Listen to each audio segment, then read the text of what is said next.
Yeah.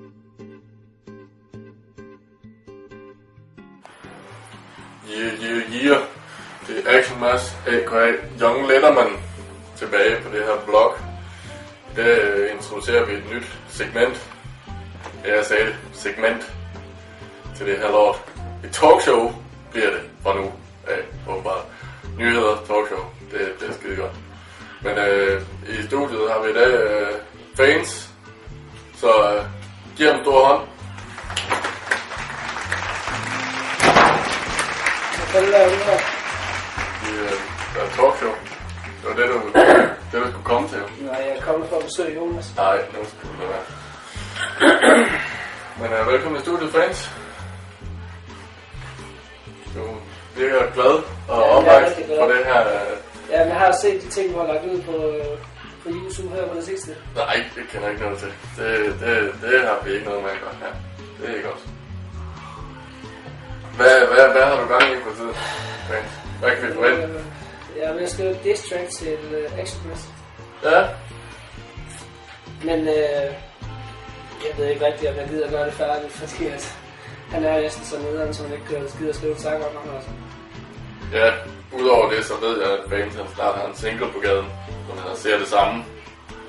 Ja. Og der kommer musikvideo. Ja. Inden for den næste måneds tid, i hvert fald.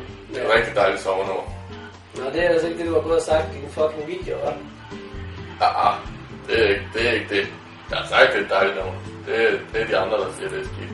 For at du har faktisk ikke lavet andet end at gå og svine mig til de der åndssvage videoer der. Jeg ved, at der er en par 3, du har lagt 2 ud indtil videre, og jeg er bange for at se den sidste. Hvad fanden tænker du på?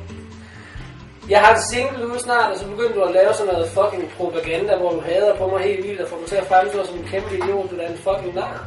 Ja. Jeg har jo brug for, at jeg får god PR. Nej, det er et spørgsmål, sandheden skal frem. Sandheden, ja. Og sandheden er altså, at jeg er en kæmpe idiot, fordi at jeg ikke gider at finde mig i alle mulige lousy lortehoteller og pisse dårlig behandling hele tiden. Det giver jo sig selv vurdere derude. Ja.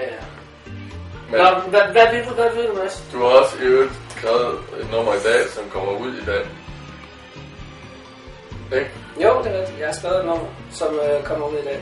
Og hvordan er det, at det er kommet til? Det er fordi, at inde på min Facebook-side, der har folk kunnet komme med... Så kommer et link. Ja. Inde på min Facebook-side, der har folk kunnet komme med forslag til, hvad jeg skulle rappe om, hvad for nogle beats jeg skulle bruge og sådan noget. Bare lige her, mens vi går og venter på singlen og så... Og det har du jo gjort, fordi du ikke selv har nogen idéer til noget som helst. Ja, det er rigtigt. Du har absolut aldrig fået en original idé. Er det ikke rigtigt? Jo, det er rigtigt nok. Jeg har aldrig nogensinde selv fundet på noget af det, jeg har skrevet. Altså, det er jo altid bare et spørgsmål om ligesom at... Så har du brugt MySpace, så har du brugt Facebook, og så har du brugt Barto, og så... til at få folk til at skrive, og så bliver du ved med at skifte profil, og du har hvor mange profiler på Facebook nu? Bare for at du kan have lov til at blive ved med at få folk til at skrive det, så. Det ved jeg ikke masser, så jeg går ikke og tæller mine profiler, men altså jeg vil gætte på, at der er et sted mellem 15 og 25. Det tror jeg ikke. Og det er jo lige præcis det, du skal bruge til din kommende plade, er det ikke rigtigt? Mads, nu synes jeg, du begynder at komme ind på noget, der er ikke noget. Vi har overhovedet ikke aftalt, at vi skal gøre dem der. Nej, men vi havde åbenbart heller ikke aftalt. Jeg skal hjem og have risengrød for helvede! Min kone venter med risengrød derhjemme! Jeg gider ikke svare på dine dumme spørgsmål! Bliver ved? Nu slapper du af. Kraftedeme en dum journalist, mand! Jeg skal have risengrød derhjemme, jeg gider ikke høre pis mere! Fuck dig, din fucking taber! Og ved du hvad, alle folk, der ser det her lort, fuck ham! Ja.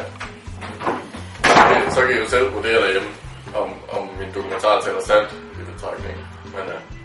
Men det er alt for mig i dag.